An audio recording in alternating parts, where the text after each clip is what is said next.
할렐루야. 하나님 말씀 보겠습니다. 오늘 주시는 말씀은 마태복음 3장 1절 말씀부터 보겠습니다. 마태복음 3장 1절 말씀부터 12절까지 제가 말씀을 봉독하겠습니다.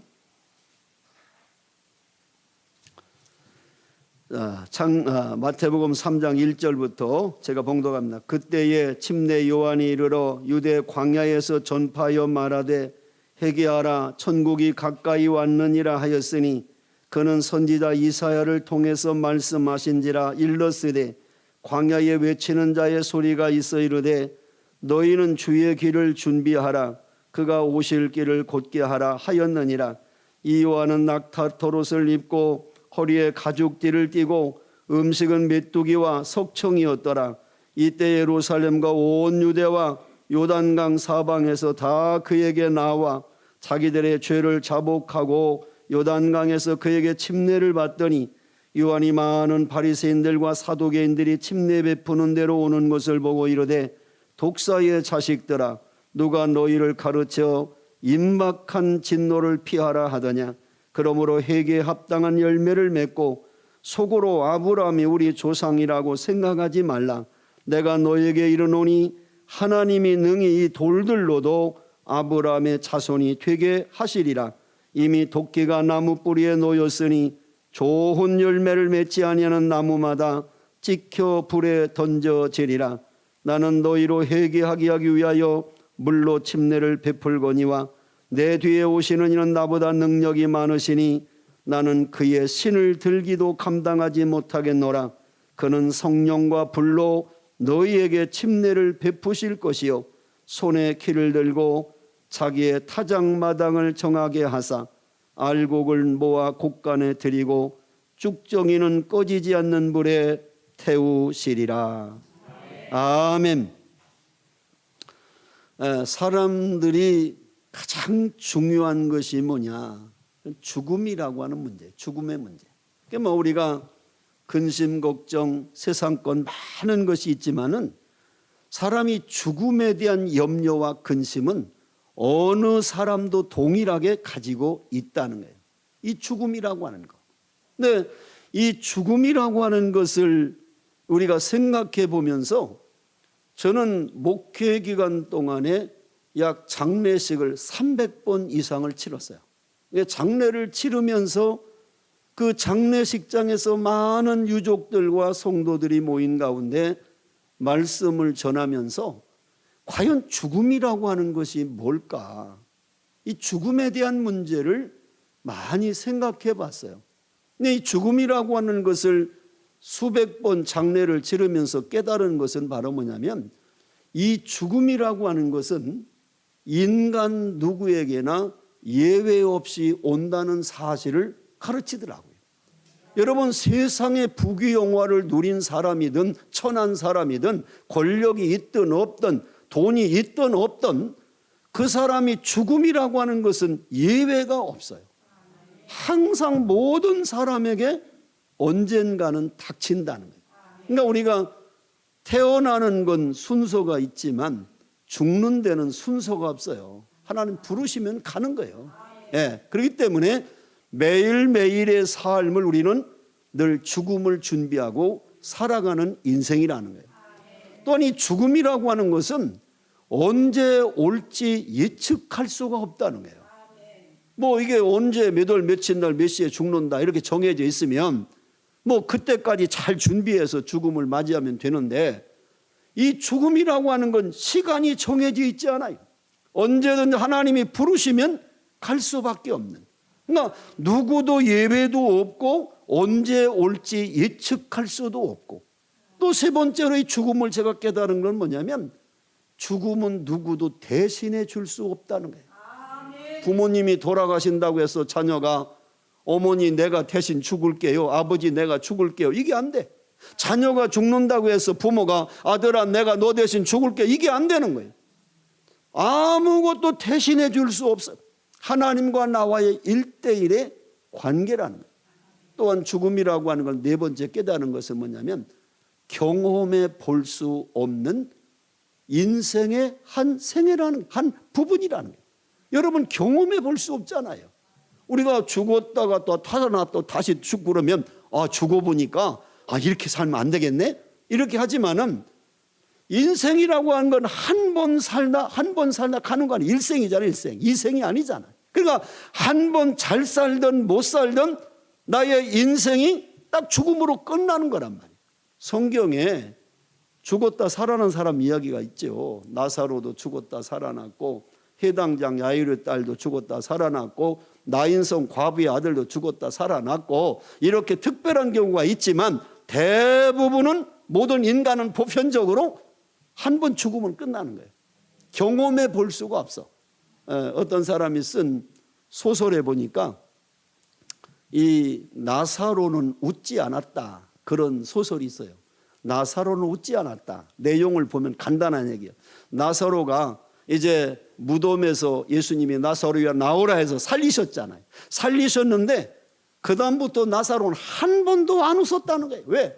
또 죽을 생각하니까 웃음이 안 나왔다는 거예요. 그러니까 여러분 이 죽음이라고 하는 것을 보면서도 한 번 인생을 생각해 보는 거예요. 그래서 전도서 7장에 보면 잔치집에 가는 것보다 초상집에 가는 것이 낫다 하는 말씀이 나오잖아요. 왜 그랬을까? 우리가 볼 때는 잔치집에 가는 게 훨씬 즐겁고 좋은데 왜 초상집에 가는 것이 낫다고 전도서 기자가 말할까?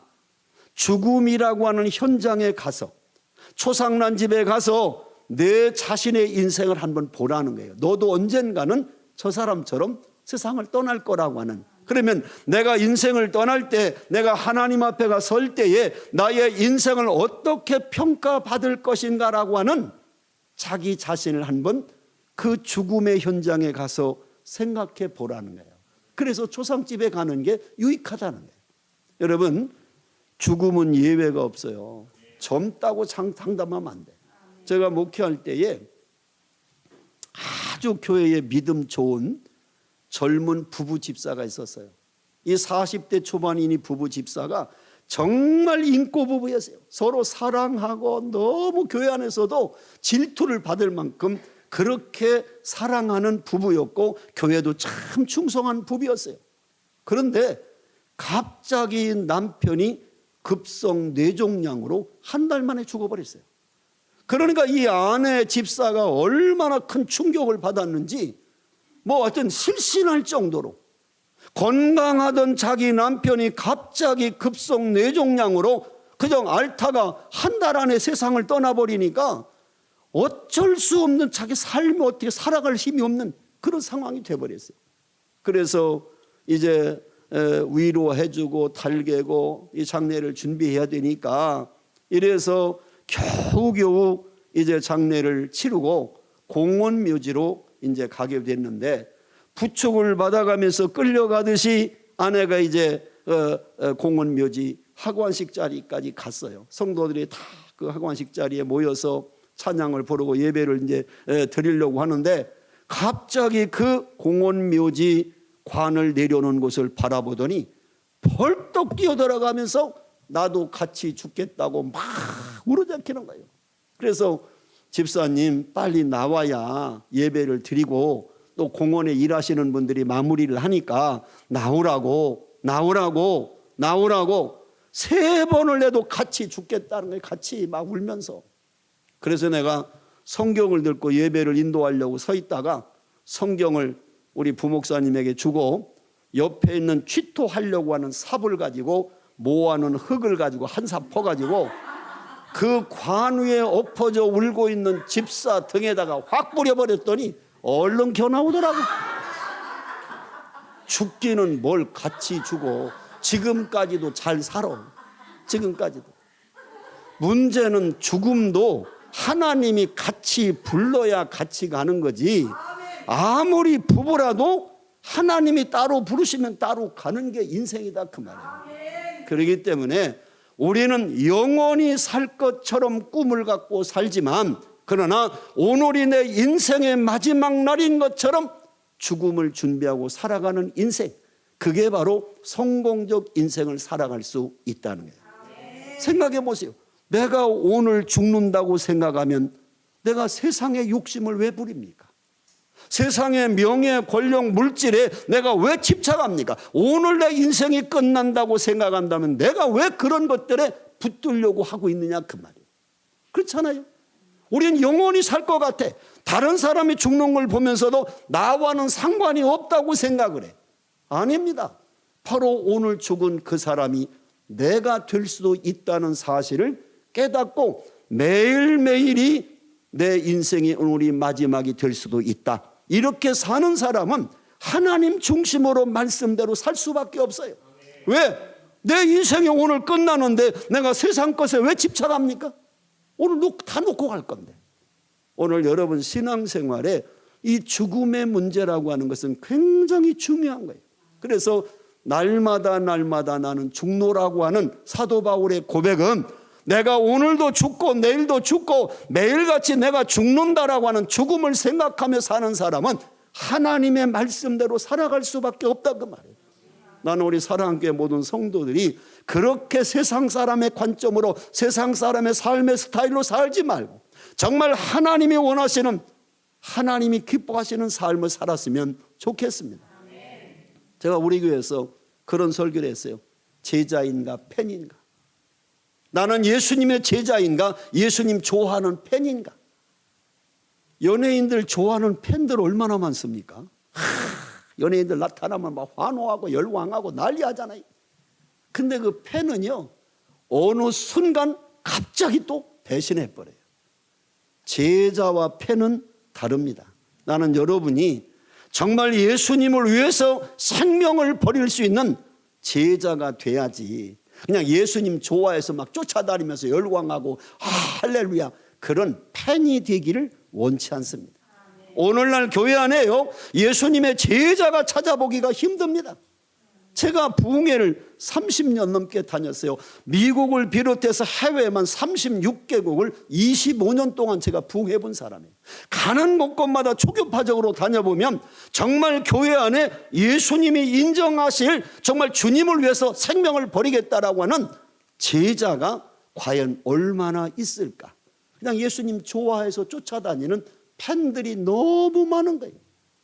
주님은 팬을 원하는 게 아니라 주님을 위해서 십자가를 질 수 있는, 주님을 위해서 생명까지도 드릴 수 있는 그런 주님의 제자가 되기를 원하십니다. 저는 이번 성회가 뭐 특별히 불이 떨어진다 이런 걸 떠나서 내가 하나님 앞에서 예수님 좋아 쫓아다니는 팬이 아니라 정말 주님 앞에서 주님이 원하시는 일이라면 기꺼이 나의 생명도 드릴 수 있다라고 하는 주님의 제자로서의 회복의 역사가 일어나기를 주의 이름으로 축원합니다. 자, 오늘 본문 말씀은 이미 말씀 제가 보낸 것 됐지. 제목은 알곡인가 쭉정인가 하는 것이 오늘 말씀의 제목입니다. 왜? 마지막 12절에 보면 손에 키를 들고 자기의 타작 마당을 정하게 하서 알곡은 모아 곡간에 들이고 쭉정이는 꺼지지 않는 물에 태우시리라. 마지막 날 알곡과 쭉정이를 갈르셔서 알곡은 곡간에 쭉정이는 불에 집어넣는 하나님의 마지막 심판이 있을 때에 나는 과연 하나님이 보실 때 알곡 신자인가 아니면 쭉정이 신자인가 아니면 마귀를 따르는 가라지 신자인가, 알곡이냐 쭉정이냐 가라지냐 하는 걸 자기 자신을 한번 또 점검해 보면서 이번 성회는 나를 진단, 나의 신앙을 진단해 보는, 왜? 진단이 정확해야 처방이 나오는 거예요. 진단이 무슨 병인지도 모르는데 처방이 나오겠어요? 내 자신을 점검해 봐야지. 그래서 계속해서 어제부터 제가 거기에 포커스, 초점을 맞추고 지금 말씀을 전하는 거예요. 이번 성회 다른 것 떠나서 3년 코로나 기간으로 인해서 모든 교회들이 지금 영적으로 침체돼 있어요. 완전히 세속적이 돼버렸어요. 교회가 세상과 똑같아. 이럴 때에 과연 나는 하나님 앞에서 진짜인가 가짜인가, 알곡인가 쭉정인가 가라지인가, 뭔가 하나님의 자기를 진단하면 해답은 성경에서 나오게 돼 있어요. 자, 오늘 말씀에 보면 침례 요한이 말씀을 전하는 내용의 말씀이에요. 자, 그럼 우리가 침례 요한이라는 인물을 우리가 성경에서 보면은 참 위대한 삶을 살았던 사람이에요. 이 침례 요한의 삶은 아주 위대했어. 제가 보니까 뭐가 위대했는가 보면 생활이 위대했어요. 여러분, 성경에 오늘 본문에 보니까 이 침례 요한은 광야에서 약대 토롯을 입고 메뚜기와 석청으로 삶을 살았다고 그랬어요. 대단히 그의 생활이 경건함과 거룩함으로 살았다 그 말이에요. 생활이 위대했어요. 또 침례 요한은 사역이 위대했어요. 오늘 성경 말씀의 3절에 보면은 바로 너의 주의 길을 준비하는, 주님이 이 땅에 오셔서 하나님의 놀라운 역사를 이루어 가실 수 있도록 주의 사역을 예비하는 일을 했던 사역이 위대했다는 거예요. 또 침례 요한의 삶의 위대함은 뭐냐? 언어가 위대했어요. 왜? 오늘 성경 말씀에 보면 이 침례 요한이 외쳤던 그 외침의 첫 마디가 뭐예요? 회개하라, 천국이 가까웠느니라. 그의 메시지가, 그의 말씀에 전하는 그 말씀이 위대했다는 거예요. 그리고 네 번째가 뭐 위대했냐? 죽음이 위대했어요. 여러분, 누가복음 3장 19절부터 20절에 보면 헤롯의 근친 상간을 지적하고 또 그 당시에 많은 종교 지도자들을 향해서 그 위선적인 지도자들에게 이 독사의 자식들아 라고 강력하게 하나님 말씀을 전할 수 있는, 그 마지막에 결국 순교하잖아요. 죽잖아요. 죽임을 당하잖아요. 이 침례 요한. 그 죽음이 위대했다는 거예요. 왜? 하나님의 말씀대로 잘못된 왕을 지적하고 그 죄를 지적해서 결국 그의 죽임을 당하지만 그 죽음이 위대했다는 거예요. 그 침례 요한이라는 사람은요, 마태복음 11장 11절에 보면 주님이 말씀하죠. 여자가 낳은 자 중에 요한보다 큰 이가 없도다. 여자를 통해 태어난 사람 가운데 이 침례 요한보다 더 큰 이가 없다라고 주님이 인정하실 만큼 위대한 인생을 살았던 사람이 침례 요한이고, 그 침례 요한을 통해서 주신 말씀이 오늘 본문에 주시는 말씀이라는 거예요. 믿습니까?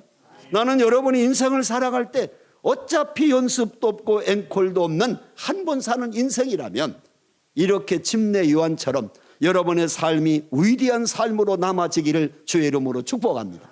자, 그렇다고 하면 오늘 본문의 제목이 알곡인가 쭉정인가, 오늘 12절 말씀이 핵심인데, 자, 그럼 알곡과 쭉정이가 어떤 비교가 되는가?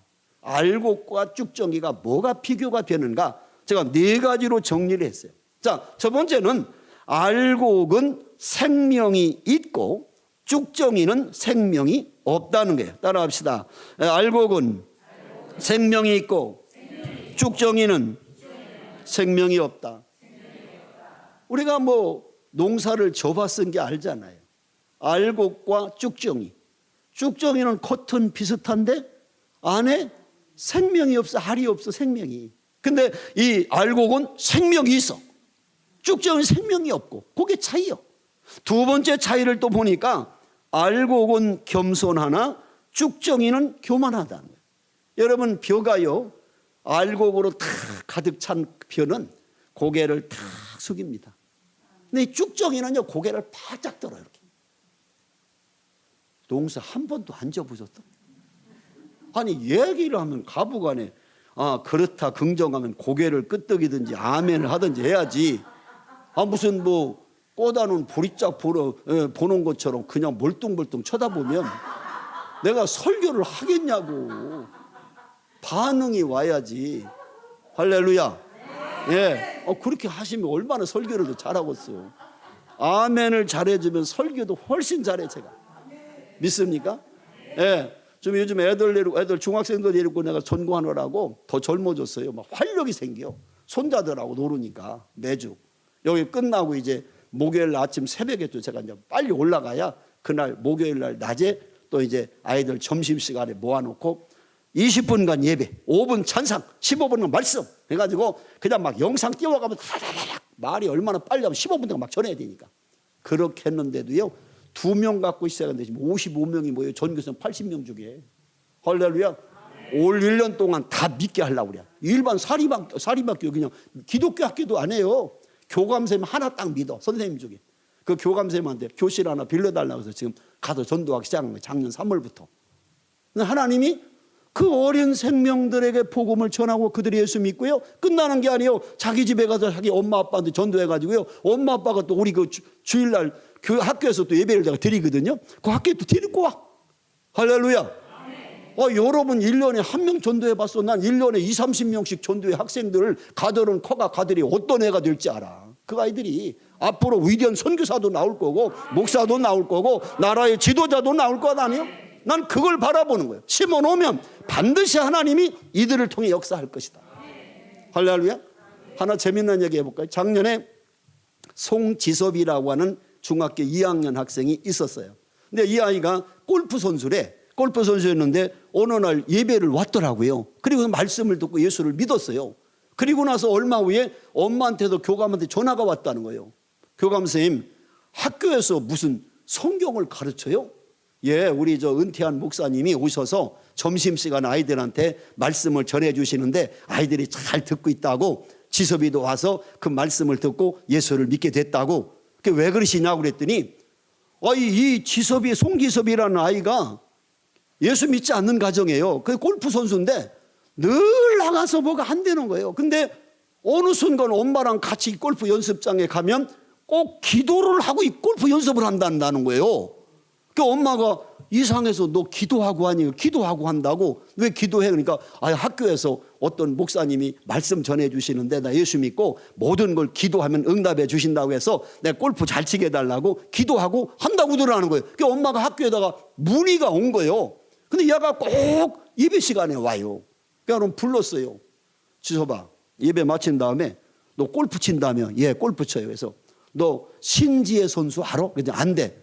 그 신지혜 선수가 한국 여자 프로 골퍼 중에서 최고로 우승한 사람이 66승을 했어요. 국제대회에서. 유명한 사람이 신지혜라고. 아마 뉴스 골프에 관심 있으면 다 아시는 분이에요. 신지혜 선수라고.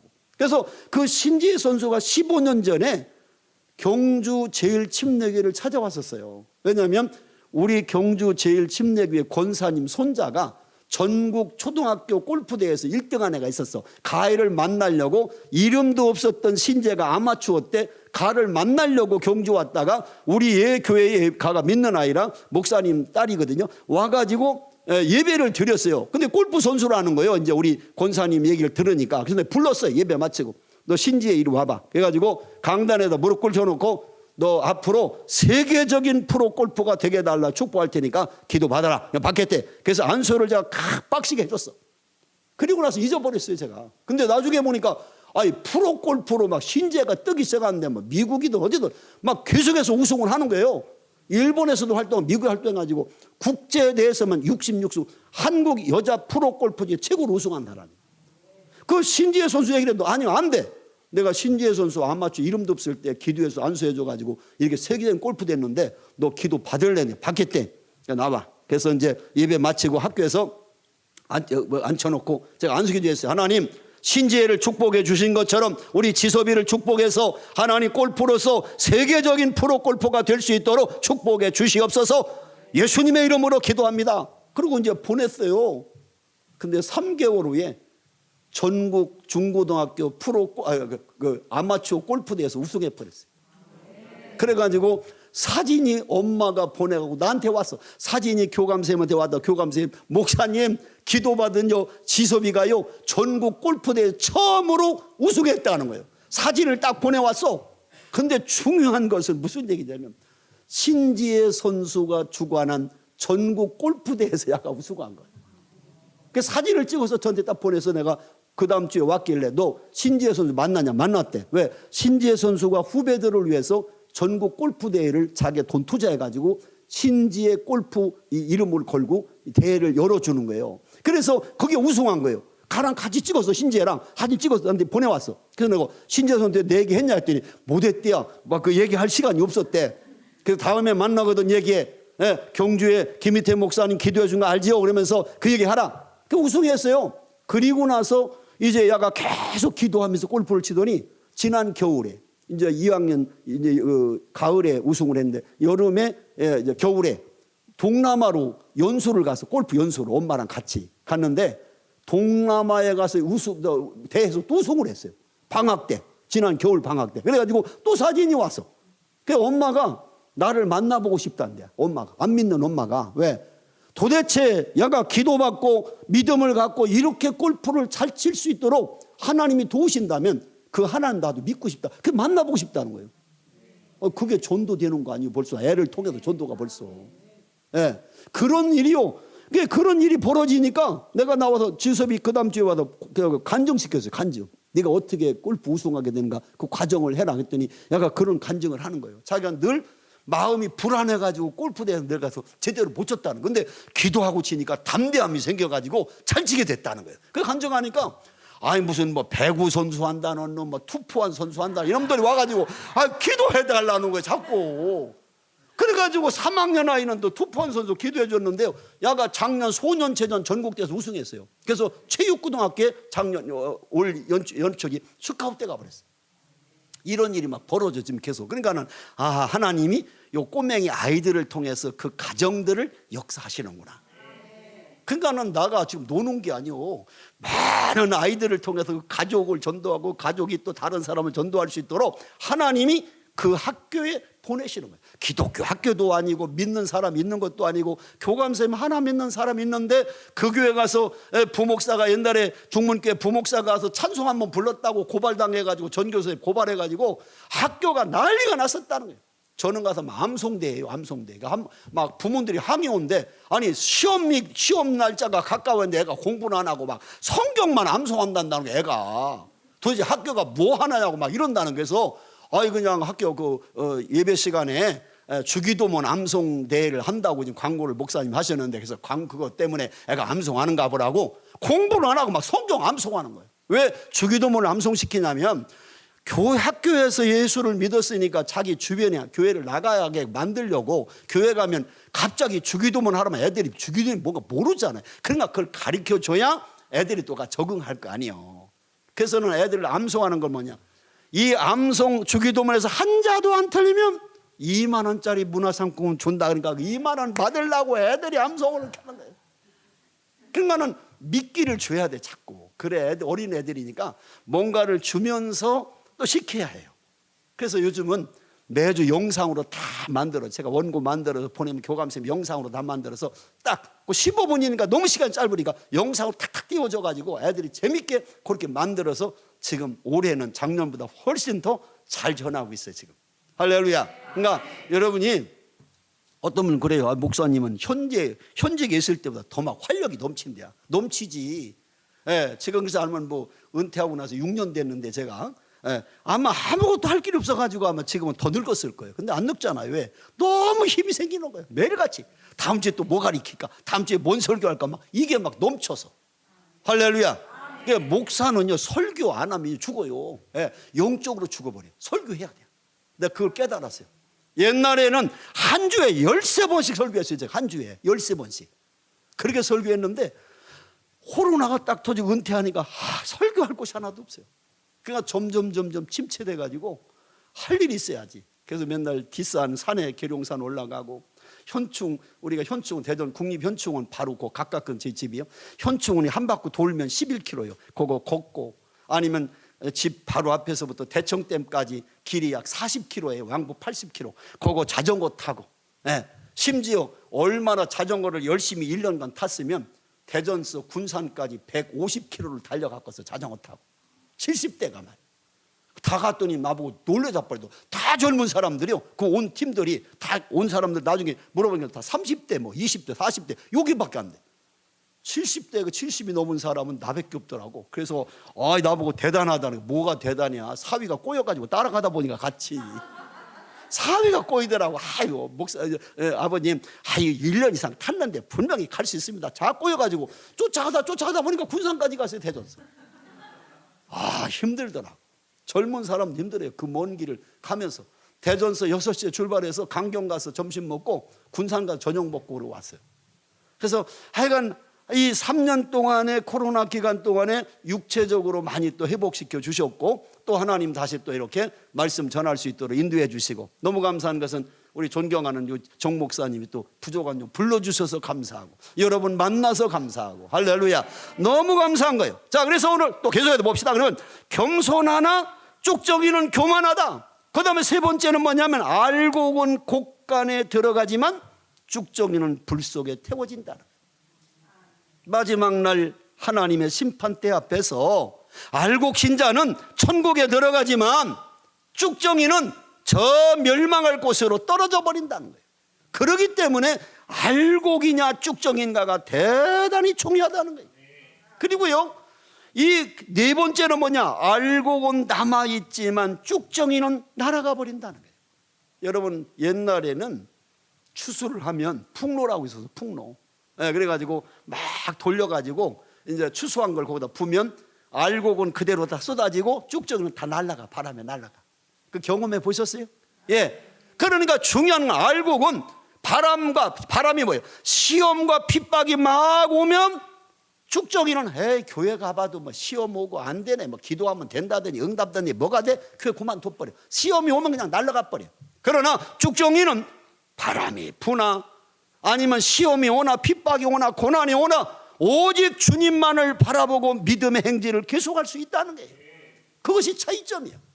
그러니까 우리가 어차피 신앙생활 할 거면 마지막 날 알곡 신자가 돼서 생명이 있고 영원한 천국에 들어가는 인생이 돼야지. 쭉정이라 겉은 봐서는 믿는 것 같고 기도하는 것 같고 신앙생활 잘하는 것 같은데 마지막 날 주님 앞에 심판대에서 너는 알곡이 아니라 쭉정이라고 하는 평가를 받는다면 너무너무 내 인생이 억울하지 않냐 그 말. 어차피 믿을 것이라면 알곡 신자 되자 그 말이에요. 자, 그렇다고 하면 우리가 궁금한 게 있잖아요. 그러면 쭉정이 신자는 어떤 신앙을 갖는 사람이냐, 그걸 이제 오늘 찾아보려고 그래요. 쭉정이 신자는 어떤 신자가 쭉정이냐, 뭐 알곡은 다니까. 자, 그럼 쭉정이는 뭐냐? 오늘 성경에서 보니까 쭉정이는 뭐냐? 회개하지 않아서 구원받지 못한 자, 그걸 말하는 거예요. 쭉정이가 뭐냐? 회개하지 않고 구원받지 않은 사람들이 쭉정이라는 거예요. 여러분, 교회 안에 교회 다닌다고 해서 다 구원받은 거 아니에요. 여러분, 교회 와서 앉아있다고 다 구원받았다고 착각하면 안 됩니다. 나의 죄를 대신하여 예수께서 십자가에 못 박혀 죽으시고 그리고 3일 만에 부활하신 그 예수님을 내가 믿음으로 마음에 영접하고 그대로 고백하는 사람만이 구원을 선물로 주신다는 거 아니에요. 그 예수와 상관이 없이 교회 왔다 갔다 하는 사람 많습니다. 그걸 형식적 그리스도인이라고 그래요. 형식적 그리스도, 그냥 교회만 왔다 갔다 하는 신자.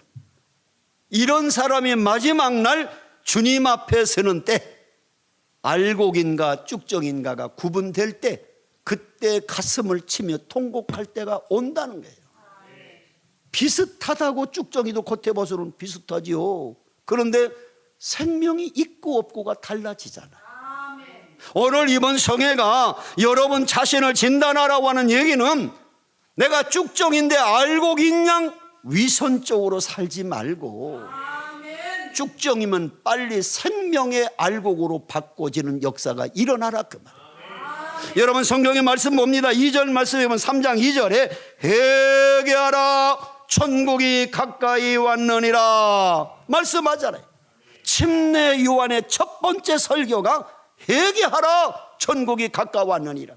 예수님이 공생애를 시작하는 마태복음 4장 17절에 보면 예수님의 첫 번째 메시지도 회개하라 천국이 가까이 왔느니라 똑같이 말씀했어요.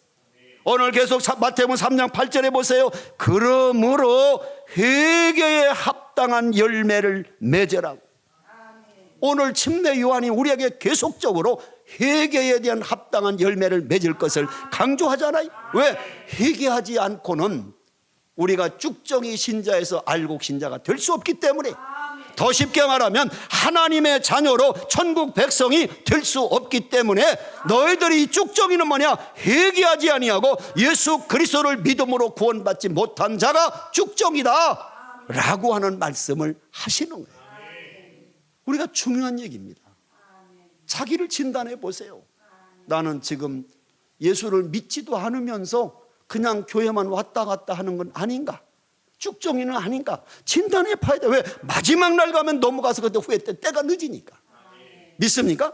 그래서 제가 어제도 말씀을 드렸지만 죄를 회개하지 않는 사람들의 공통점은 어제 말씀을 드렸어요. 첫 번째는 죄를 숨기거나 은폐하는 사람, 죄를 핑계하거나 변명하는 사람, 죄를 합리화하거나 정당화하는 사람, 죄를 반복적으로 계속해서 짓는 사람. 여러분 성경에 보면 잠언 26장 11절에 보면 개가 그 토한 것을 도로 먹는 것 같이 미련한 자는 그 미련한 짓을 거듭 행하느니라 그랬어요. 세상의 짐승 가운데 지가 먹었던 걸 토해놓고 다시 먹는 짐승은 개밖에 없대요. 근데 우리가 자기가 토해낸 음식을 다시 먹는 이 개같이 계속 죄를 짓고 잘못한 걸 알면서 또다시 짓고 또다시 짓고 반복적 짓는 건 그 토해낸 음식을 먹는 개같이 그렇게 사는 사람이라고 성경이 말하잖아요. 우리가 잘못된 걸 알았으면 그것을 회개해야 될 거 아니에요. 하나님 앞에서 잘못됐다고 고백하고 변화를 가져야 될 거 아니에요. 여러분 회개라고 하는 것은 뭐냐면 세 가지로 보는 거예요. 지적으로, 감정적으로, 의지로. 지정의, 그 인격이라고 하잖아요. 알고, 느끼고, 결단하고. 그럼 먼저 지적으로 뭐냐? 회개라고 하는 것은 지적으로 죄를 인정하는 것입니다. 그래 내가 죄인입니다. 감정적으로 죄에 대해서 애통해. 하나님 내가 원하지 않는 죄를 또 졌습니다. 애통해 하고, 그 다음에 의지적으로 죄에서 돌이키는 구체적 행동을 하는 것. 이게 회개라는 거예요. 회개. 알고 느끼고 행동으로 옮기는 것.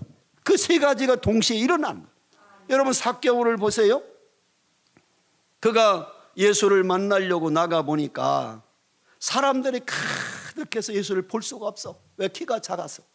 세리장이고 부자인 이 삭개오가 우리 같으면 사람들이 많이 가로막아서 내가 키가 작아서 돌아가야 되겠다 이럴 텐데, 그는 뽕나무에 기어 올라가서 지나가는 예수님, 정말 죄인들의 친구이신 저 예수를 만나보고 싶다 하고 올라가서 바라보는데 그 마음 중심을 주님이 꿰뚫어 보시고 가시다 마시고 삭개오를 향해서 말하는, 삭개오야 내려오라.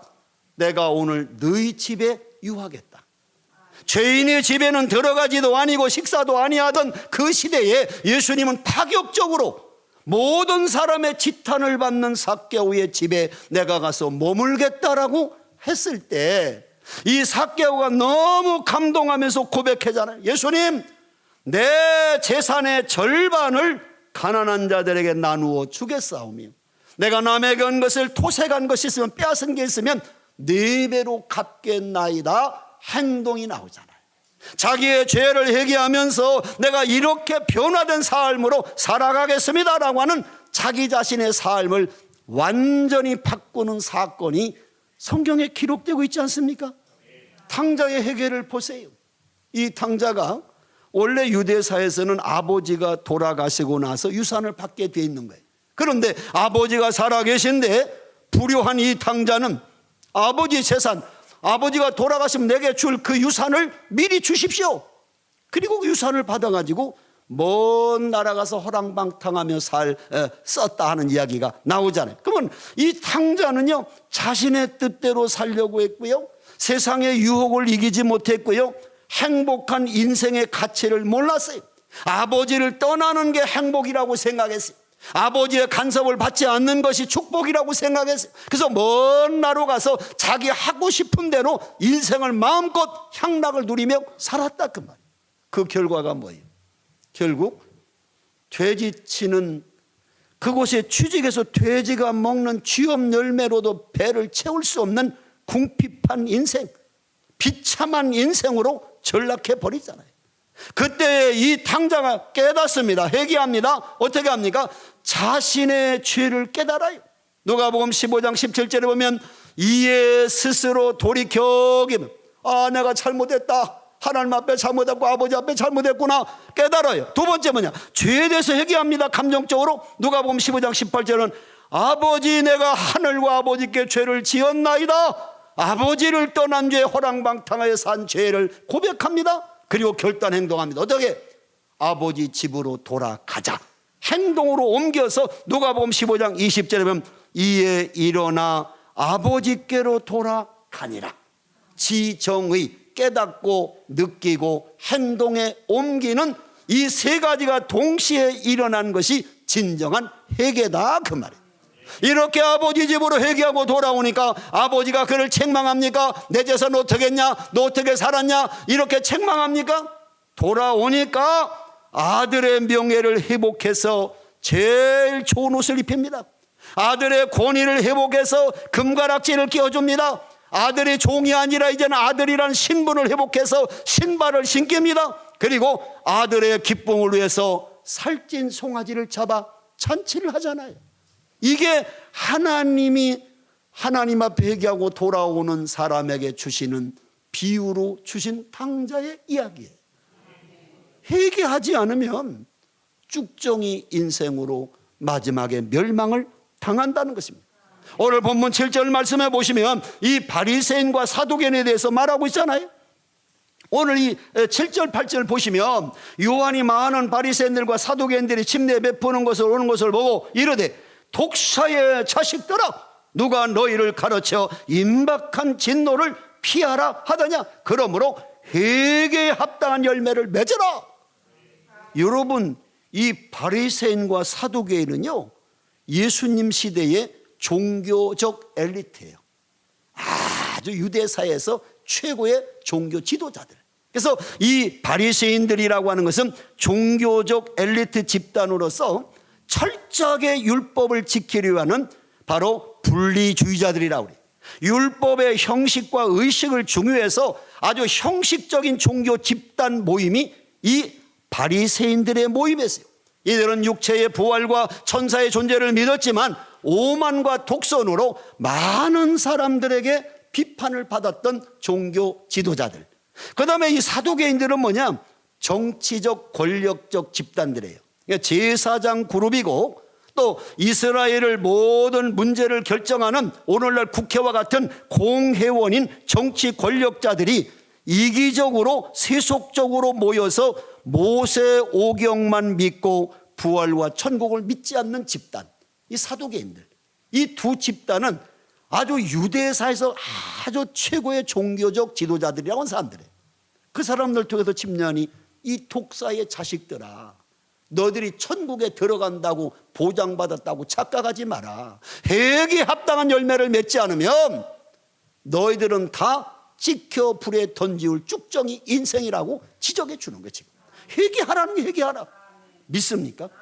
그렇기 때문에 결론을 맞으면 회개는 구원의 필수 조건이라는 거예요. 영국의 유명한 설교자인 마틴 로이드 존스 목사님은 이런 설교를 했어요. 회개 없는 구원은 없다.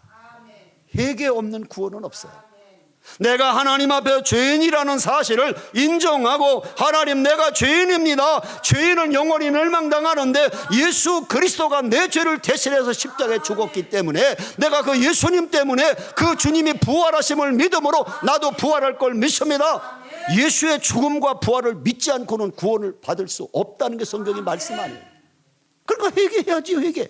마가복음 1장 15절에도 이르시되 때가 찼고 하나님 나라가 가까이 왔느니라 회개하고 복음을 믿으라고 그랬어요.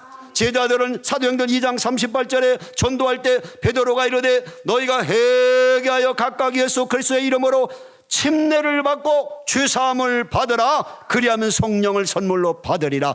회개하라고 하는 것이 전도였어요. 회개하라, 회개하라, 회개하라. 오늘 침례 요한도 회개하라, 예수님도 회개하라, 천마디가. 왜? 회개가 없이는 구원받을 수 없기 때문에. 두 번째는 회개하지 않으면 심판을 받는다는 거예요. 심판을 받는다. 여러분, 에스겔서 33장 11절도 보면 주 여호와의 말씀이니라. 나는 악인이 죽는 것을 기뻐하지 아니하고 악인이 그의 길에서 돌이켜 떠나는 사는 것을 기뻐하노라. 이스라엘 족속아 돌이키고 돌이키라. 너의 악한 길에서 떠나라. 어찌 죽고자 하느냐라고. 회개하지 않는 이스라엘 백성을 책망하시는 말씀이 나오잖아요. 자, 두 번째는 쭉정이가 뭐냐? 첫 번째 쭉정이는 회개하지 않고 구원받지 못한 자, 쭉정이. 두 번째는 뭐냐? 형식적이고 외식하는 자들이에요. 따라합시다. 형식적이고 외식하는 자들이다. 오늘 7절 다시 한번 똑같이 나오죠. 그러므로 요한이 많은 바리새인들과 사두개인들이 침례 베푸는 것을 오늘 보시고 독사의 자식들아 누가 너희를 가르쳐 임박한 진노 심판을 피하라 하더냐. 그러므로 회개합단 열매 맺고 했는데, 자 그러면 이 사두개인들과 바리새인들을 향해서 독사의 자식들아, 또 마태복음 23장 33절에 보면 예수님이 뱀들아 이 독사의 새끼들아 너희가 어떻게 지옥의 판결을 피하겠느냐.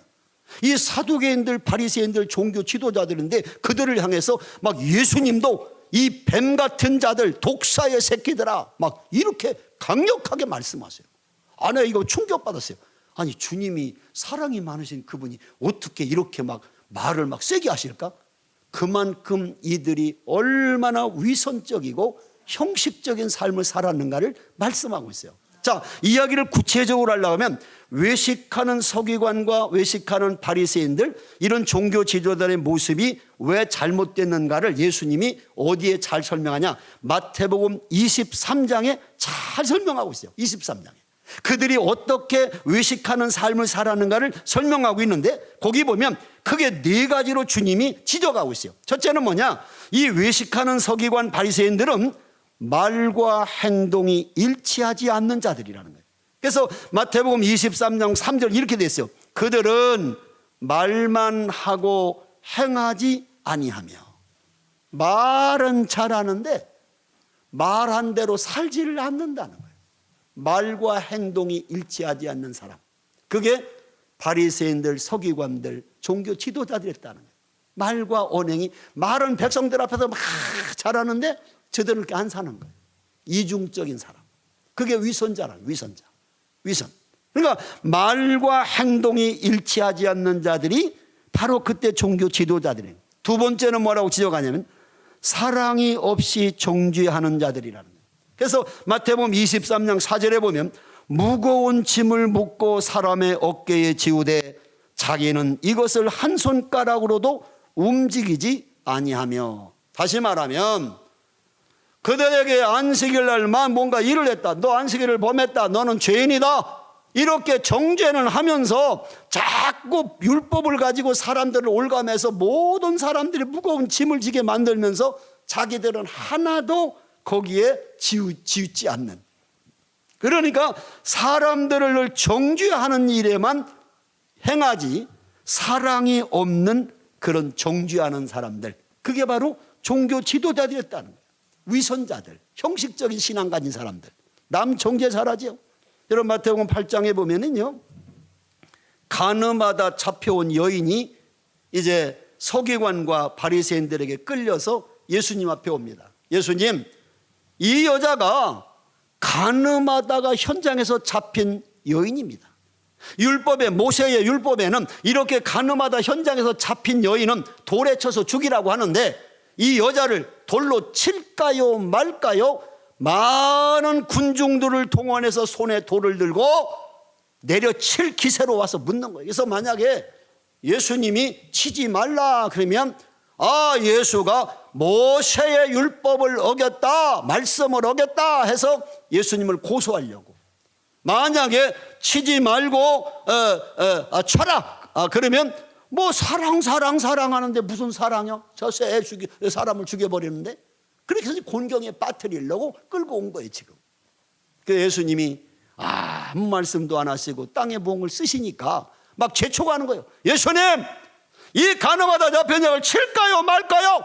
막 군중들이 돌을 들고 막 사정없이 내치려고 지금 막 타구치는 거예요 예수님을. 예수님이 하시던 말씀이 너희 중에 죄 없는 자가 먼저 돌로 치라.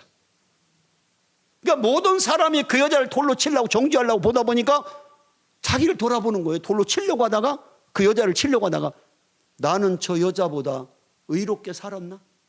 나는 저 여자보다, 가늠하다 잡힌 저 여자보다 더 거룩한가? 자기 자신을 돌아본 거예요. 그러니까 사람이 하나씩 둘씩 들었던 돌을 내려놓고 다 돌아가고 예수님과 그 가늠하다 잡힌 여인과 단둘이 있게 된 거예요. 예수님 말씀하죠. 나도 너를 정죄하지 않노니 가서 다시는 죄를 짓지 말라. 이게 주님의 사랑이라는 거예요. 그게 주님의 진심이라는 거예요. 근데 많은 사람은 자기는 돌아보지 아니하고 그 정죄해서 그 가늠하다 잡힌 자를 이렇게 치려고만, 정죄하려고만 하는 거예요.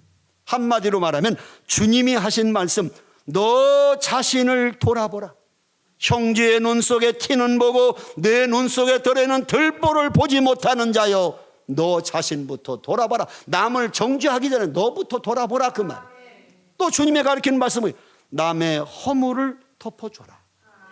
그 사람을 가늠하다 잡힌 자를 정죄하려고 하지 말고 그의 죄를, 그를 지금 잘못을 덮어줄 수 있는 사랑의 마음을 가지라는 거예요. 그리고 너의 본래의 자리로 돌아가라. 지금 손에 돌을 들고 모여진 군중은 다 자기의 일터가 있었을 거 아니에요. 그런데 지금 가늠하다 잡힌 여자 돌 치려고 온 거예요. 내 본연의 자리로 돌아가라.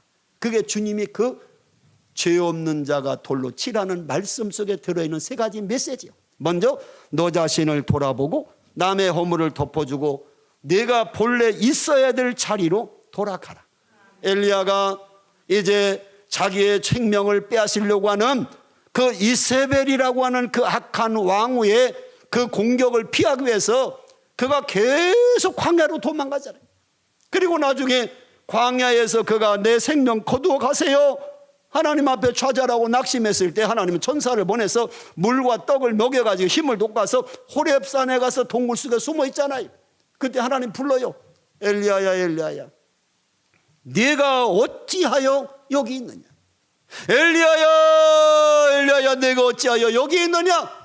네가 있어야 될 곳은 호렙산 동굴 속이 아니라 지금 나가서 아합 왕에게 세상에 하나님의 말씀을 대언할 선지자가 이 동굴 속에 숨어 있는 이것이 네가 있을 자리냐, 그 말이요. 너의 본연의 자리로 돌아가라. 오늘도 부흥회에 안 온 분은 가서는 안 될 장소에 가 있을 거예요. 지금 반드시 이곳에서 말씀을 안 듣는 사람은 지금 들어서는 안 될 TV 연속곡을 보고 있을 거예요. 내가 있어야 될 그 시간 그 자리에 내가 없다면 반드시 가서는 안 될 장소에 가 있다는 사실을 진단하라, 그 말이에요. 여러분, 말씀을 통해서 깨닫는 지혜가 있어야 돼요. 사람이 깨닫지 못하면 멸망할 짐승 같다고 시편 49편 20절에 말하잖아요. 사람이 존귀에 처하나 깨닫지 못하면 멸망할 짐승 같다고. 인간은요, 깨닫는 하나님의 지혜를 주신 거예요. 말씀을 듣고 아, 그렇구나, 깨닫는 거. 짐승은 그게 없어. 인간만이 주신 거예요. 믿습니까? 나는 여러분이 내가 말씀을 하나 전하면 10가지를 깨달아지기를 주의 이름으로 축원합니다. 그게 은혜고 그게 축복이고 그게 부흥의 목적인 거예요. 깨닫지 못하면요, 별일 없어요. 소용없어요. 아무리 들은 뭐합니까? 못 깨달으면. 깨달아야지. 깨닫고 바꿔야지, 삶이. 할렐루야. 그러면 그게 부흥이 성공하는 거예요. 믿습니까? 예, 뭐 불로 간다고 막 뒤집어지, 그것만 중요한 게 아니에요. 그건 이제 아주 초보적인 단계에서 얘기지. 이제 믿음이 성숙한 사람은요, 말씀 하나만 들어도 탁탁 깨달아. 아, 내가 잘못됐구나. 얼른 진단할 수 있는 이렇게 성숙한 믿음을 가져야지. 어때 어린아이 신앙에서 머무르겠어요. 이제는 청년의 단계로, 장년의 단계로 이제 성숙한 믿음을 가져야지. 믿습니까? 나는 여러분이 그렇게 깨달아지기를 주의 이름으로 축원합니다. 세 번째는 외식하는 자가 뭐냐? 사람에게 보이려고 하는 자들이라는 거예요. 마태복음 23장 5절에 말하죠. 그들의 모든 행위를 사람에게 보이고자 하나니 곧 경문의 띠를 넓게 하며 옷소를 길게 하고. 이 바리새인들이나 서기관이나 종교 지도자들이 위선적이고 형식적인 건 뭐냐? 사람에게 보이려고 하는 사람들이라는 거예요. 마태복음 6장 1절에 보면 예수님이 뭐라고 말씀합니까? 사람에게 보이려고 그들 앞에서 너의 의를 행하지 않도록 주의하라. 그러하지 아니하면 하늘에 계신 너의 아버지께 상을 받지 못하리라. 내가 구제를 하든 기도를 하든 금식을 하든 은밀하게 보시는 하나님 앞에서 행하라고 가르치잖아요. 그렇기 때문에 사람에게 자꾸 보이려고 하지 말라는 거예요. 나팔 불지만 내가 이렇게 구제한다, 내가 이렇게 섬긴다, 내가 이렇게 뭐 한다, 자꾸 알리려고 하지 마. 하나님이 알고 계시다는 거예요. 제가 오늘도 깜짝 놀란 게요, 저는 하나님 앞에서 늘 두려움이 있어요. 뭐가 두려움이 있냐면 제가 마음만 먹어도요 하나님이 며칠 안에 탁 즉각 응답을 해요. 그래서 내가 어떤 때는 막 두려워. 나의 잠자는 거 움직이는 것까지도 다 하나님이 쳐다보고 있는 것 같은 느낌이 들어와. 그러니까 뭘 잘못할 수가 없어. 왜? 뭘 잘못하면 하나님이 나를 딱 쳐다보고 계시는 게 보이는 것 같은 느낌이 와. 그래서 늘 뭐냐면 뭐든지 제가 집에서도 그래요. 이제 은퇴하고 나니까 밥을 하나 사주는 사람이 없어. 이게 왜? 내가 또 대전으로 경주도 와버리니까 사줄 수도 없고 대전까지 사줄 수는 없잖아. 넌 대전을 내가 떠난 지가 대전 30년 살았지만 대전 떠난 지가 23년 돼서 왔으니까 이제 내 아는 목사님 다 은퇴하고 이제 별로 없고 좀 후배들이 잘 몰라. 그러니까 누가 밥 사준 사람도 없어. 아 근데요 내가 오늘 고기가 먹고 싶다. 그럼 반드시 며칠 뒤에 누가 전화가 와. 어떤 목사님 대전에 오셨다면서요. 그리고 밥 먹자고 가보면 꼭 고기 사줘. 또 내가 해가 먹고 싶다고 둘이 집사람하고 얘기하면 며칠 내에 또 분명히 누가 회를 사줘. 그래서 어떤 때는 막 두려워. 이게 좋기도 하다가도 하나님은 내 마음 생각까지도 꿰뚫고 계시는 거야. 얼마나 두려운지 몰라. 근데 며칠 전에 갑자기 내가 꼬리곰탕이 먹고 싶어가지고 내가 집사람들에서 여보 내가 갑자기 꼬리곰탕이 먹고 싶은데 유성에 어디 꼬리곰탕집이나 좀 인터넷 들어가 봤더니 어디 있겠지. 나중에 부흥회 갔다 와서 찾아보자고 그러더라고. 지난번에 막 바쁘니까 주일 막 토요일 일요일 바쁘니까. 그런데 오늘 오니까요 우리 교장선생님이 정확하게 오늘 저녁 사주시는데 꼬리곰탕 딱 사주시는 거야. 내가 오늘 간증해서 내가 너무 하나님 나 무섭다. 너무 내 마음 말하는 것만 하면 즉각 듣고 계시는 거야. 이런 일이 먹는 것뿐만 아니라 내가 목회하는 기간 동안에 너무 많이 겪었어요. 그래서 제가 두려웠어요. 어디를 가도 무슨 얘기해도 어떤 일이 딱 내 마음에 먹으면 반드시 일어나요. 며칠 내에. 그러니까 내가 두려운 거예요. 뭔 생각을 잘못하면 안 되겠구나. 나쁜 생각, 좀 나쁜 마음의 어떤 생각이 가면 안 되겠구나. 이 생각을 늘 왜? 하나님이 딱 관찰하고 보는 것 같은 느낌이 드는 거예요. 여러분 요셉이 애굽으로 팔려갔잖아요. 보디발 집에 가서 있을 때 너무너무 그 주인 마님이 유혹하잖아요. 눈웃음도 치고 말로도 하고 자기 방에 불러들여서 붙들고 늘어지기도 하고. 그때에 왜 요셉이 피하면서 고백합니까? 하나님이 나를 바라보고 계신데 내가 어찌 당신과 이 죄를 질 수 있어. 고백하잖아요. 나와 동침하자 나와 인생을 즐기자라고 하는 보디발 부인의 유혹에 하나님이 보고 계시는데 나와 당돌이 있는 게 아니라 하나님이 지금 나를 관찰하고 있는데 내가 어찌 당신에게 죄를 질 수 있냐. 하나님을 의식하며 사는 사람은요 인생을 함부로 못 삽니다. 어디를 가든지 누구를 만나든 무엇을 먹든지 하나님이 내 곁에서 여기 저를 보고 계시는데 내가 죄 질 수 있어? 딴 생각할 수 있어? 이런 신앙생활이 될 때까지 올라가야 돼요. 그러니까 매일같이 주님과 동행 스텝 바이 스텝 할 수 있는, 걸어갈 수 있는. 제가 조용기 목사님 사모님이 김성의 한 세대 총장이 계셨어요. 돌아가셨어요. 몇 년 전에.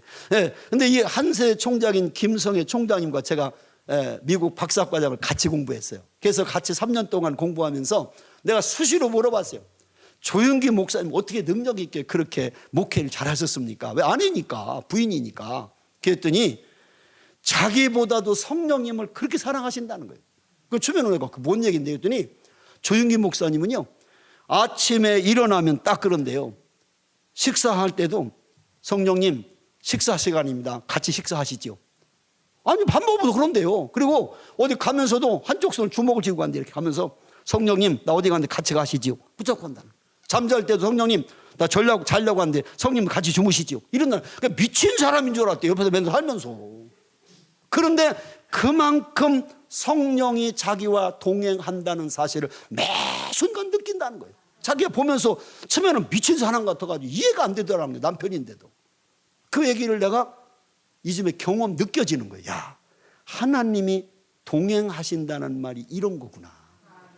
내가 어디 딴 생각을 못하게 딱 눈 쳐다보는 것 같아요. 사람 생각해보세요. 죄 지을 때 누가 나 쳐다보고 있다면 죄 짓겠어요? 못 져요. 누가 좀 나를 관찰하고 있다면 어떻게 죄를 짓겠어요? 그러니까 늘 여러분 그 영적으로 의식해야 돼. 뭘 할 때 이거 주님이 보시면 좋아하실까 나빠하실까 이걸 생각하고 하셔야 돼요. 나는 우리 사랑의 교회 우리 정 목사님이나 사모님 아주 위대하신 분들이에요. 저보다 훨씬 훌륭하신 분들이에요. 이분들이 이렇게 잘 말씀으로 양육하고 길러주신 여러분들은 나는 수준이 있는 사람들을 생각해서 내가 수준 있는 설교를 지금 하는 거예요. 왜? 여기 수준에 맞춰야 되니까. 내가 목사님들 놓고도 엄청나게 세미나 많이 합니다. 목사님들은 목사님 수준에 맞춰서 또 내가 신학적으로 강의하고 말씀 전해요. 거기 맞춰서. 또 못 알아들으면 안 되니까 또 농촌에 가면 또 배우지 않은 분들한테 또 알아들을 수 있도록 해야지. 못 알아듣는 설교 아무리 열심히 하면 뭐 하겠어요? 그 말 못하면 소용없지. 알아들어야지 말씀을. 그러니까 가장 명설교는 뭐냐? 알아들을 수 있는 설교를 하는 게 명설교예요. 내가 여러분 목사님들 하는 것처럼 신학적으로 아주 좀 차원 높게 막 말씀 풀어버리면요 저게 뭔 얘기요? 못 알아들어요. 그러면 무슨 의미가 있어요 그게? 중요한 것은 설교를 잘하는 게 뭐냐? 가장 쉽게 하기가 어려운 거예요. 어려운 걸 어렵게 하는 건 쉬운데 어려운 걸 쉽게 하는 것이 어려운 거예요. 이해가 안 되면 집에 가 생각해보세요. 뭔 얘기인가? 진짜예요. 제가 목회를 이렇게 하고 은퇴하니까 목회를 지금 다시 하면 훨씬 잘할 것 같아. 왜? 옛날에는 진짜 뭣도 모르고 막 전도사 때부터 목사 처음 돼서는요 열정만 있었지 진짜 지금같이 그렇게 뭘 몰랐어요. 지금 뭐냐면 이제 목회가 뭔지 알만하니까 은퇴해버리는 거예요. 그래서 하나님 앞에 좀 진작 이렇게 좀 알려주시지. 이게 이제 뭔가 다 보이는데 은퇴해요. 왜냐하면 이제는 쉴 때가 됐다는 거예요. 쉴 때. 욕심부리면 안 되겠더라고. 쉴 때가 된 거예요. 그래서 은퇴라는 건 필요한 것 같아. 왜? 이제 내가 남은 시간 더 육체적으로 모든 게 이제 쇠약해질 때 이때는 또 너의 그 많은 지혜들을 또 후배들이나 또 많은 또 젊은이들에게 전해줄 수 있는 지혜. 저는 처음에 중학교 가서요 전화라고 그래서요 우리 장경도 목사가 그래 목사님은 교목 출신이니까 학교 가서 한번 해봐요. 우리 부목사 보내도 1년 반 동안도 2명도 전도 안 되는데 목사님은 경험 목회도 잘하셨고 학교 교목도 오래 해서 아이들 잘 해봤잖아요. 가버려요. 80년 40년 전에 했던 얘기를 지금 애들하고 통하냐 했더니 그래도 해버려 가서. 그래서 전도하러 왔는데 안 할 수가 없어서 제가 간 거예요. 내가 그 학교를 알지도 못한 학교로 간 거예요. 근데 가서 보니까 아이들하고는 세대 차이가 너무 많잖아요 이게. 그런데도 하나님이 지혜를 주셔. 아이들에게 어떻게 재미나게 그림을 그려가면서 막 하게끔 또 그걸 지혜를 주셔. 제가 또 그런 걸 잘해요. 그림도 잘 그리고 또 책을 많이 봐서 아는 것도 되게 많아. 그래가지고 막 그런 것을 해가지고 하는 게 애들이 이야 재밌는 거예요. 재밌는 거. 무슨 재미가 있어야 될 거 아니에요. 그래가지고 하나하나 예수 영접시키고 거기서 기도해주고 마지막 주기도문도 외우고 항상 할렐루야도 하고 어떤 애는 그래요. 목사님 나 예수 불교 신자인데 예수 믿어도 돼요? 되지. 막 질문도 하고요. 하나님이 왜 에덴 동산에서요 선악과 왜 만들어 놨어요? 막 이게 질문하고 그래. 별름 다 있어요. 그러나 그거 아무 티 없이 또 설명해야 돼. 막 칠판 놓고 막 심지어는 너희들이 묻고 싶은 거를 다 적어내라. 작년에 그랬어요. 그래가지고 쪽지를 다 줬더니 거기에 질문지가요 다 썼네. 별별 질문이 다 왔어요. 그래가지고 그걸 모아가지고 많이 나온 질문 비슷한 질문끼리 묶어가지고 또 그걸 가지고 그 다음 주부터 설교도 해주는 거야. 애들은. 애들이 듣고 싶은 얘기를 목사님이 해주니까 막 더 잘 듣는 거예요. 왜? 내가 목회할 때 해봤거든요. 설교를 주문받아서 해봤어요. 6개월 동안. 여러분이 듣고 싶은 주제를 써내라. 이게 삽시다 시리즈라고 하는 것을 제가 6개월 동안 했거든요.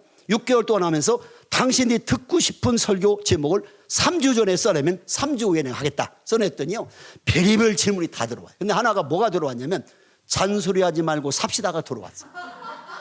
아마 시어머님이 잔소리를 많이 하는가 봐. 누군지는 모르니까 그 통에다만 써내면 내가 보고 하는 거니까. 그래서 설교 제목을 잔소리하지 말고 삽시다는 하기가 좀 그래서 뭐라고 제목을 잡았냐면 좋은 말 하고 삽시다 해놓고 야고보 3장 1절부터 12절 이 언어에 대한 중요성에 대해서 설교를 쫙 해줬지. 아멘 좀 해봐요. 세상에 설교 주문받아 하는 목사가 대한민국에 몇 명이나 되겠어요. 그걸 매년 여름마다 시리즈로 했어요. 제가 주문받아서. 왜? 설교를 듣고 싶은 성도들이 뭔 문제가 잘 모르잖아. 목사는 목사 세계가 있고 성도는 성도 세계가 있고 성도들이 현장에서 어떤 문제가 많은가를 모르니까 듣고 싶은 얘기를 하라고 하면 뭐 어떤 사람은 뭐 우울증에 대해 설교해 주세요, 뭐 열등감에 설교해 주세요, 부부 문제에 대해 설교해서 막 별의별 게 다 와요. 그러면 다 2, 3주 후에 설교를 해줬어요. 그러니까요, 어느 날 경주에 택시를 딱 탔더니 내 설교 CD를 막 딱 들고 가는 거예요. 그래서 내가 예수 믿으십니까 했더니 예수 안 믿는데요. 그 설교 듣는데 그랬더니 설교인데도 너무 말씀이 좋아서 듣고 있다는 거예요. 이야, 나는 택시기사가 믿지도 않으면서 내 설교 듣고 다니는 거 처음 봤어요, 내가. 그러니까 이런 일이 벌어지는 거예요. 왜? 성도들이 현장에서 겪는 고통과 아픔을 목사가 모를 수가 있어요. 성도들은 등이 가려운데 내가 발바닥만 걷고 있을 수 있단 말이에요, 설교가. 그러니까 성도들이 원하는 게 지금 뭔가 어떤 문제가 지금 힘든가, 그걸 듣고 그 말씀을 성경에 찾아서 전해주는 거예요. 별의별 다 해봤어요, 제가 그렇게 해서 그게 책이 한 권이 나와버렸어요. 이렇게 삽시다라는 책으로 제가 책을 14권을 썼거든요. 그 14권 중에 이렇게 삽시다라고 하는 책이 그래서 나오게 된 거예요. 주문받아서 설교한 26편의 그 설교를 묶어놓은 책. 그러니까 여러분, 뭐든지 하나님 앞에서 신실하게 해보려고, 바르게 해보려고 하면 설교를 주문을 받든지 아니면 뭘 기도해서 하나님 성령 인도한데 설교하든 해가지고 남기는 게 있어야 되는 거예요. 내가 인생을 떠났을 때 뭔가 흔적을 남기고 가야 될 거 아니에요. 남기고 가는 인생. 아무 흔적도 없이 사라져버리는 건 너무 인생이 아깝지 않습니까? 자, 그 다음에 네 번째는 뭐냐? 이 바리새인들은 잔치와 회당의 상석에 앉으려는 자들이라는 거예요. 그러니까 늘 높은 자리, 윗자리, 마태복음 23장 6절 7절에 나옵니다. 잔치의 윗자리와 회당의 높은 자리와 시장에서 문안받는 것과 사람에게 랍비라 칭함받는 걸 좋아하느니라. 이렇게 이 외식하는 바리새인들의 모습을 네 가지로 정리하신 예수님이 결론이 뭐냐? 마태복음 23장 25절 26절에 그들을 평가할 때 화 있을진저 외식하는 서기관들과 바리새인들이여, 그러면서 뭐하러 비유하냐? 잔과 대접의 비유를 주님이 하십니다. 그 말씀이 마태복음 23장 25절 26절이에요. 잔과 대접은 겉은 깨끗한데 그 안을 들여보면 탐욕과 방탕으로 가득하다. 대접을 겉은 반들반들 닦아놨는데 대접 안을 보니까 더러운 쓰레기 같은 것이 가득하다. 그게 바로 위선적이고 형식적인 당시의 종교 지도자들의 모습이다 라고 지적하는 거예요. 그리고 또 하나 뭐냐? 회칠한 무덤 같다는 거예요. 계속해서 마태복음 23장 27절 28절에 보면 이 무덤에다가 굴을 파가지고, 돌 무덤을 파가지고 안에 시체를 넣고 그 돌을 해를 하얗게 칠해가지고 겉에 보면 무덤이 막 너무 깨끗하게 보여. 근데 그 무덤 속을 보면 썩은 시체 송장이 들어있는 거예요. 너희들이 꼭 겉은 회칠한 무덤처럼 깨끗한데 그 네 마음을 들여보면 그냥 시체 썩는 냄새같이 더러운 게 가득하다라고 지적하시는 거예요.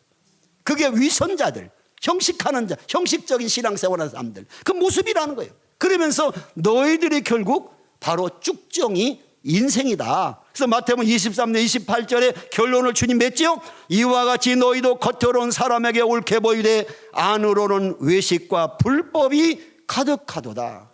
오늘 침례 요한이 지적한 게 그러지 않아요. 너희들이 바로 쭉정이다. 외식적이고 형식적인 신앙생활은 너희들이 바로 쭉정이고 멸망받는다 라고 말씀하시는 거예요. 자, 마지막 세 번째는 뭐냐? 쭉정이가 뭐냐? 심판의 긴급성을 모르는 자들이에요. 심판은 가까이 다가오는데 그 심판의 긴급함을 깨닫지 못하는 사람들, 그게 쭉정이라는 거예요. 자, 보세요. 성경에 보면 오늘 10절 말씀에 봅니다. 10절 말씀, 이미 도끼가 나무 뿌리에 놓였으니 좋은 열매를 맺지 아니하는 나무마다 찍혀 불에 던져지리라. 12절, 손에 키를 들고 자기의 타작 마당을 정하게 하사 알곡은 모아 곳간에 들이고 쭉정이는 꺼지지 않는 불에 태우시리라. 결국 하나님의 심판이 지금 뚜벅뚜벅 심판은 다가오는데 이 쭉정이 신자들은 전혀 그 심판의 긴급함을 느끼지 못하고 산다는 거예요. 그게 바로 쭉정이라는 거예요. 여러분, 바리새인과 사두개인들에 대해서 뭐라고 침례에 지적합니까? 자기들은 하늘나라 가는 구원이 전매 특허라고 생겼어요. 우리는 아브라함의 자손이다. 우리는 다 천국 간다. 이게 그 당시에 종교 지도자들의 말이었어요. 그런데 오늘 성경은 뭐라고 합니까? 마태복음 3장 9절 오늘 본문에 보면 속으로 아브라함이 우리 조상이라고 착각하지 말라는 거예요. 생각하지 말라는 거예요. 너희들이 무슨 아브라함의 자손이냐? 너희들이 무슨 이스라엘 민족의 조상이라고 해서 아브라함의 후손이냐? 너희들이 믿음의 후손이냐? 아니라는 거예요. 여러분, 우리가 이 말씀을 통해 깨닫는 게 뭐예요? 시대를 분간하지 못하는 자들이 쭉정이라는 거예요. 다시 말하면 시대를 분간하지 못하는 자들. 제가 누가복음 12장과 마태복음 16장에 나오는 이 일기에 대해서 예수님이 비유하신 얘기가 나와요. 거기 보면 누가복음 12장에는 뭐라고 나오냐? 구름이 서쪽에서 떠오르면 소나기가 온다 하고 남풍이 불어오면 심히 덥겠다 하고, 그 다음에 저녁에 하늘이 붉으면 날씨가 좋겠다 하고 아침 하늘이 붉으면 날이 굳겠다 하면서 이렇게 일기는 잘 분간하면서 외식하는 자여 너희가 천지의 기상은 분간할 줄 알면서 어찌 이 시대는 분간하지 못하느냐. 그래서 그 본문 두 가지, 누가복음 12장과 마태복음 16장을 가지고 제목을 일기예보. 우리가 내일은 비가 오겠네, 내일은 맑아지겠네, 태풍이 오겠네, 일기예보는 알면서 이 시대에 주님의 심판이 가까이 오는, 세상의 종말이 가까이 오는 것을 왜 깨닫지 못하느냐? 이게 주님의 지적 아니에요. 오늘 우리가 너무 살기 좋다 그런데요, 연극을 보면 재밌다 하면 종치고 막 내려버려요. 영화도요, 보다 막 클라이막스 막 결정이 일어나가지고 영화 재밌다 그러면 더 엔드 끝하고 내려버려 영화가. 우리가요 이 세상을 살아면서 우리가 옛날 어렸을 때 힘들고 어려웠는데 이렇게 잘 살 줄 몰랐어, 좋다 이런 어느 날 갑자기 하나님이 딱 재림하시는 거예요. 이걸 우리가 깨달은 이 시대를, 지금 하나님 이 시대를 모르면 그건 쭉정이에요. 하나님의 심판이 긴급해져 오는데 전혀 세상적으로만 살아가는 일에 바쁜 사람들, 이게 쭉정이들이라는 거예요. 회개하지도 않고 하나님 믿음 회복하지도 않고 시대를 분간하지 못한 자들. 두 번째는 뭐냐? 영적으로 깨어있지 못한 자들. 베드로전서 5장 8절 9절에 보시면 근신하라 깨어라 너희의 대적 마귀가 우는 사자같이 도로다니며 삼킬 자를 찾나니 너희는 믿음을 굳건하게 하여 그를 대적하라. 이는 세상에 있는 너희의 형제들도 동일한 고난을 당한 줄을 알미라. 10명의 처녀, 마태복음 25장 1절부터 13절에 나오잖아요. 10명의 처녀가 신랑을 맞으러 갔는데 신랑이 더디움으로 다 졸며 잘세 갑자기 신랑이 이러다 맞으라. 그래서 등불을 켜려고 보니까 미련한 5 처녀는 등만 들고 갔지 기름을 준비하지 못해서 기름을 사러 간 동안에 준비된 5 처녀만 혼인잔치에 들어가고 문은 닫힌지라. 끝났다는 거예요. 나중에 찾아와서 문을 열어주소서, 문을 열소. 안에서 들리는 말이 내가 너희를 알지 못한다. 바깥 어두운 곳에서 슬피 울며 이를 갈미 있으리라. 여러분, 10명의 처녀는요 오늘날로 말하면 우리 성도들을 말하는 거예요.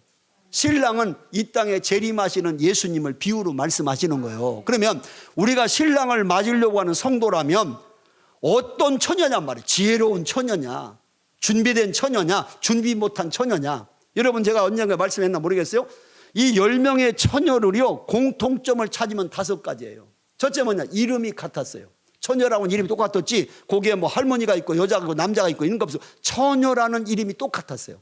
우리가 예수 믿으면 성도, 교인, 안 믿는 사람 예수쟁이, 우리가 다 똑같이 그렇게 또 이름이 같아요. 또 장소가 같았어. 10명의 처녀가 어떤 사람 방 안에, 어떤 마루에, 어떤 길거리에, 이게 아닌가. 똑같은 거리에 다 똑같은 장소에 있었어. 우리가 다 예수 믿고 교회에 오면 똑같은 장소에 앉아서 예배 드리고 신앙생활해. 장소도 같았어.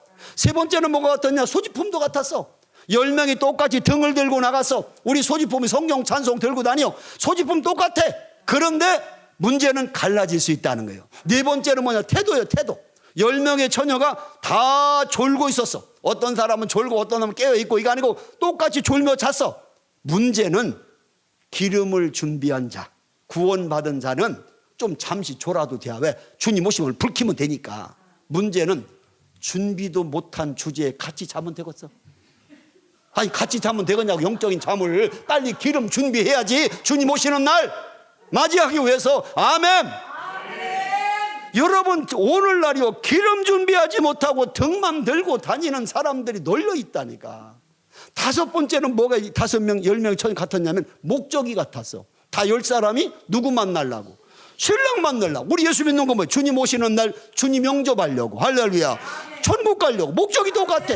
그럼 생각해 보세요. 이름도 같고 장소도 같고 소지품도 같고 태도도 같고, 예? 목적도 같았는데 5명씩 갈라졌다는 거 아니에요. 우리가 성도란 이름도 같고 같은 교회당에서 성경 찬송 같이 보고 똑같이 신앙생활하고 주님 만나려고 목적이 같았는데 마지막 날 하나님 앞에 가서 너는 알곡이다, 너는 쭉정이다 갈라놓으면 그때 가서 땅을 치고 통곡한들 무슨 힘이 있냐는 거예요. 이미 때는 지났는데, 기회는 지났는데. 이 부흥성회가 다른 사람 위해서 하는 게 아니에요. 여러분 자신 한 사람 한 사람에서 하는 거예요. 자신을 점검해. 나는 과연 쭉정이 아니냐, 나 과연 진짜 구원 받았고 주님 오늘 이 시간 오신다면 나 주님 맞이할 준비 돼 있나? 점검해 보라는 거예요. 그게 은혜예요. 그걸 깨닫는 은혜. 할렐루야. 깨달으면 처방이 나오니까. 믿습니까? 신앙생활을 지금 대충 할 때가 아니에요. 매일매일 주님 오심을 준비하고 살아가는 시대가 됐다니까. 지금 이 시대가 돌아가는 걸 보니까.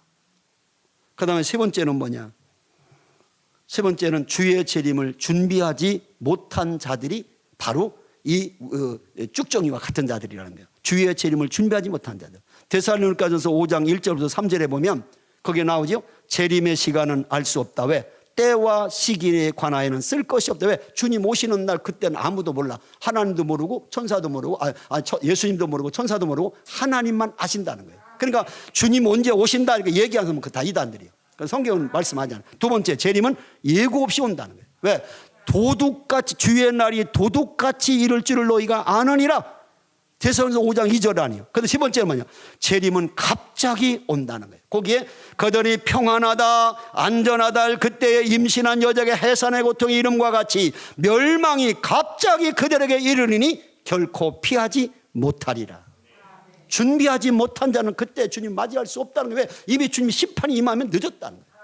그러니까 오늘날요 이 재림에 관한, 주님 다시 오시는 재림에 대해서 어떤 태도가 있냐면 크게 세 가지 태도가 있어요. 첫째, 재림의 급박성을 강조하는 사람이 있어요. 재림이 금방 지금 이루어질, 오늘 내일 이루어지는 것처럼 그렇게 급박성을 강조하는 사람. 이 사람들은 현실을 도피해요. 자기 사는 현실에 도피해서 어느 옛날 다미선교회가 주님 며칠 날 재림한다 해가지고 막 가정이고 결혼이고 뭐 다 그만두고 애도 돌보지 않고 다 한 곳에 모여가지고 집단 생활에 막 주님 오신다고 금방. 이렇게 현실을 도피하는 삶을 사는 사람들은 주님의 재림이 금방 언제 며칠 날 일어난다. 이런 사람들이 있어요. 두 번째는 뭐냐? 재림을 부인하는 자들이 있어요. 무슨 재림이요? 2000년이 지난 지금도 예수님이 재림하는데 무슨 재림이 와? 이런 사람은 방탕하는 삶을 살아요. 자기 멋대로 세상에 즐기며 살아. 이사야 선지자가 이미 말하죠. 이사야 22장 13절 너희가 기뻐하며 즐거워하며 소를 죽이고 양을 잡아 고기를 먹고 포도주를 마시면서 내일 죽으리니 먹고 마시고 즐기자 이렇게 한다는 거예요. 뭐 먹고 마시고 즐기지 무슨 주님의 재림이 있어? 이루고 사는 사람, 방탕하는 사람. 세 번째는 뭐냐? 재림을 매일매일 준비하며 사는 경건하고 거룩한 삶을 사는 사람이 있다는 거예요. 오늘이 주님 오시든 내일이 오시든 다 준비하고 있다. 주님 오시면 호린잔치에 들림받으면 되잖아. 이렇게 준비하고 살아야 되지 않겠냐는 거예요. 마지막 네 번째는 사명과 책임을 다하지 못한 자들. 그것이 바로 이 쭉정이 신자들이야. 주님의 재림을 긴박성을 깨닫지 못하는 사람들. 말씀을 이제 마칩니다. 오늘 여러분은 알곡 신자입니까? 아니면 쭉정이 신자입니까? 아니면 아예 쭉정이도 아닌 거듭나지 못한 마귀의 자녀인 가라지 신자입니까? 여러분 교회 안에 다 섞여 있습니다. 알곡도 있고 쭉정이도 있고 거기에는 악한 마귀의 순화에 잡혀있는 가라지 같은 신자도 있다니까요. 성경에 보세요. 가룟 유다가 예수님 제자입니다. 근데 그 가룟 유다가 왜 예수를 팔았습니까? 그 가룟 유다의 마음에 예수님을 팔 생각을 누가 넣냐? 마귀가 집어넣었어요. 성경 말씀 요한복음 13장 2절에 이렇게 돼 있어요. 마귀가 벌써 시몬의 아들 가룟 유다의 마음에 예수를 팔려는 생각을 넣었더라 그랬어요. 이미 마귀가 지배하는 그 생각을 지배하는 사람은 가라지 같은 신자예요. 언제든지 예수를 배반하고 팔려고 하는 사람. 또 우리가 잘 아는 아나니와 삽비라, 결국 자기의 재산 바치고도 즉사한 사람들 아니에요. 사도행전 5장에 아나니 삽비라 부부 집사. 자, 그럼 거짓말을 하잖아요. 거짓말을. 자, 그때 사도행전 5장 3절에 말합니다. 베드로가 이르되 아나니아야 어찌하여 사탄이 내 마음에 가득하여 네가 성령을 속이고 땅값 얼마를 감추었느냐. 하나님께 드리고도 죽은 사람 아나니아 삽비라 부부. 왜? 사탄이 이미 거짓말할 생각을 집어넣었다는 거예요. 여러분, 어차피 신앙생활 할 때 잘해야 되지 않겠어요? 나는 여러분이 알곡 신자가 되기를 주의 이름으로 축원합니다. 오늘 말씀이 여러분 자신을 한번 비춰보고, 내가 알곡 신자인가? 쭉정이 신자인가? 사탄이 나를 지배하는 나는 가라지 신자인가? 한번 생각해 보면서, 양인가 염소인가 아니면 이리인가 라고 하는 장경동 목사가 항상 강조하는 거야. 양과 염소와 이리. 나는 그 얘기는 안 해. 왜? 내가 장경동 목사가 아니니까. 나는 알곡과 쭉정이와 가라지 성경 있는 그대로만 하는 거예요. 그러니까 여러분이 오늘 이 말씀이 지금 9시가 넘었어요. 5분입니다. 이제 기도 한 2, 3분 하고 갈 텐데, 정말 하나님 앞에서 진심으로 회개할 사람은 회개하고, 하나님 내 믿음을 회복시켜 주셔서 이번이 마지막, 이 내 생의 마지막에 될 수도 있는 이 성회에 하나님 깨닫게 하고 회복된 은혜가 일어나게 하여 주시옵소서라고 우리가 찬송 한번 하는데, 찬송 우리 저 찬양단 나오셔서요 같이 찬양해 주시고, 제가 찬양을 잘 못해요. 그러니까 여러분 좀 계속 하시면서 통성으로 기도하시다가 여러분 자유롭게 오늘 돌아가시도록 하겠습니다. 180장 찬송 한번 뜨겁게 하고 통성으로 기도하는데 최소한 2, 3분 이상은 하고 가시면 좋겠습니다.